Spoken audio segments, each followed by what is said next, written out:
Morning, students. Today we are going to see the cardiac cycle.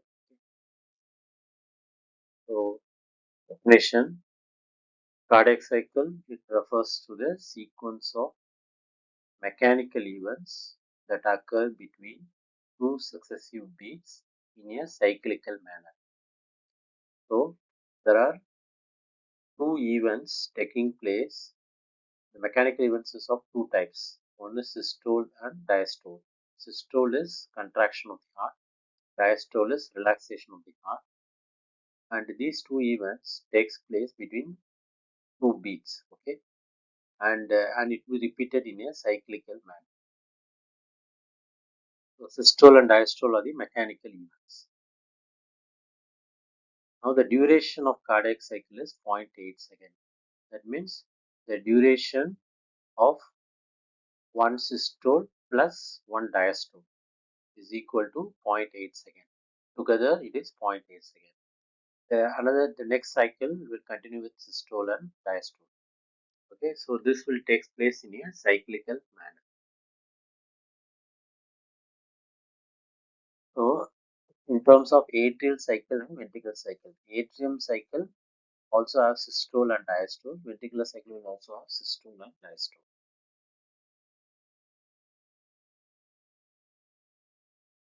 Now atrial cycle, systole 0.1 second, diastole 0.7 second. Together it is 0.8 second. Usually for study purpose we will take ventricle. Ventricle is the major pump that is responsible for the cardiac output also. So for study purpose we will consider in detail in ventricle cycle. The ventricular cycle of systole 0.3 second, diastole 0.5 second. Now the atrial systole, it coincides with the last rapid filling phase of ventricular diastole. So this will come at the end of the lecture. So you remember this point, atrial systole, 25% of ventricular filling only taking place during atrial contraction. Only 25%. So then the question is 75% how the filling takes place.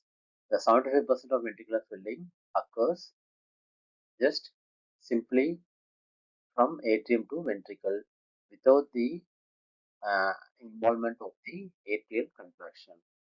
Just opening of the valve between the atrium and the ventricle causes blood to flow from atrium to ventricle. That means atrium is in that stage is relaxed stage, in diastole stage. So because of the opening and the gravity, since atrium is above and ventricle is below, blood is automatically entering from atrium to ventricle. 75% filling takes place without the involvement of atrium. 75% occurred already, and this filling is mainly by the pressure difference between atrium and ventricle and gravity dependent. Atrial diastole, it coincides with ventricular systole and most of the ventricular diastole. So if you consider the systole is only 0.2 second, the diastole is 0.7 second. Whereas in ventricle, ventricular systole is 0.3 second, but diastole is 0.5 second. So there is some overlapping. Not always when atrium contract, ventricle is in relaxed state. So there is a state where when atrium is relaxed and ventricle will also be relaxed state. Ventricular systole 0.3 second. So 3, you remember 3 phases in ventricular systole. Now you just imagine the left ventricle alone for study purpose. Now the ventricle is filled with the blood from atrium. Okay, we'll start the step this way. The first phase is the isovolumetric contraction phase. Second is ejection phase. Under ejection, we have rapid ejection and slow ejection. What is the difference between rapid ejection and slow ejection? In rapid ejection, 2/3 of stroke volume will be ejected. In slow ejection, remaining 1/3 will be ejected. Now, what are the things happening in the isovolumetric contraction? Now, imagine ventricle is filled with the blood. So, this phase,